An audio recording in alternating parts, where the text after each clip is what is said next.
मणिपुर में पिछले साल मई में भड़की हिंसा अभी भी थमने का नाम नहीं ले रही है। हाल ही में कई मंत्रियों और विधायकों के घर फूंक दिए गए, जिसके चलते सभी डर में हैं। ऐसे में यहां के एक मंत्री ने पूर्वी इम्फाल जिले में अपने पैतृक घर को भीड़ के हमले से बचाने के लिए आवास के चारों ओर कांटेदार तार की बाड़ और लोहे के जाल का निर्माण कराया है। इतना ही नहीं, बल्कि सुरक्षा बलों के लिए अस्थायी बंकर भी बनाए हैं। मणिपुर के उपभोक्ता मामले, खाद्य एवं सार्वजनिक वितरण मंत्री एल सुसिंद्रो मेतेई के खुरई स्थित पैतृक घर पर 16 नवंबर को भीड़ ने हमला किया था। मंत्री ने कहा कि पिछले साल 3 मई के बाद से अब तक 3 बार हमला हो चुका है। उन्होंने कहा कि घर की रक्षा के लिए कंटीले तार की बाड़ और लोहे का जाल लगाना जरूरी था।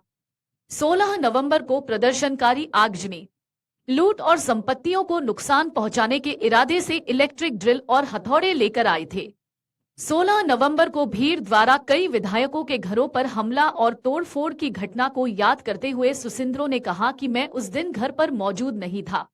दोपहर के दौरान बड़ी संख्या में महिलाएं और बुजुर्ग आए और मेरे परिवार के सदस्यों ने उनसे बात की और वे चले गए। उन्होंने कहा कि शाम करीब 6:30 बजे सूर्यास्त के बाद करीब 3000 लोगों की भीड़ ने मेरे घर में घुसने की कोशिश की और गोलियां चलाईं। बीएसएफ समेत अन्य सुरक्षा बलों ने पूछा कि क्या किया जाए, तो मैंने उनसे कहा कि भीड़ को कोई नुकसान नहीं पहुंचाएं। इस पर भीड़ को तितर बितर करने के लिए जवानों ने हवा में गोलियां चलाईं। उपद्रवियों द्वारा हमला किए जाने पर हमारे जीवन और संपत्ति की रक्षा करने का हमारा संवैधानिक और कानूनी अधिकार है।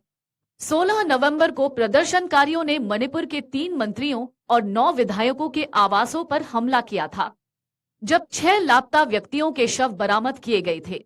आपको बता दें कि मणिपुर के जिरीबाम जिले में मैतेई समुदाय की 3 महिलाओं के शव मिलने के बाद हिंसा बढ़ने के चलते राज्य में केंद्रीय बलों की तैनाती की गई। अधिकारियों ने बताया कि बुधवार को केंद्रीय सशस्त्र पुलिस बल सीएपीएफ की 8 और कंपनियां इम्फाल पहुंची। इससे एक दिन पहले सीएपीएफ की 11 कंपनियां इम्फाल पहुंची थी। सीआरपीएफ और बीएसएफ की कंपनियों से मिलकर बने ये बल राज्य के संवेदनशील और सीमावर्ती इलाकों में तैनात होंगे।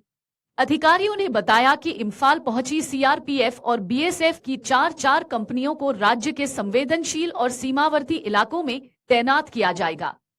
सीआरपीएफ की कंपनियों में से एक कंपनी महिला बटालियन की है।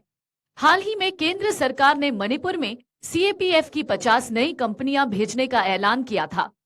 यह कदम तब उठाया गया जब मणिपुर में हिंसा तेज हो गई। पिछले हफ्ते राज्य के पहाड़ी जिले जिरीबाम में कांग्रेस और भाजपा के दफ्तरों में तोड़फोड़ की गई। इसके बाद गुस्साई भीड़ ने इम्फाल घाटी के विभिन्न इलाकों में भाजपा और कांग्रेस के नेताओं के घरों में आग लगा दी और वहां कर्फ्यू लगा दिया गया। सुरक्षा बलों ने शनिवार शाम मणिपुर के मुख्यमंत्री के घर पर हमले की कोशिश को नाकाम कर दिया था। 11 नवंबर को जिरीबाम जिले में सुरक्षा बलों और संदिग्ध कुकी आतंकवादियों के बीच गोलीबारी हुई थी। इस गोलीबारी में 10 विद्रोहियों की मौत हो गई थी। वहीं एक राहत शिविर से मैतेई समुदाय की 3 महिलाएं और 3 बच्चे लापता हो गए थे, जिसके बाद हिंसा बढ़ गई।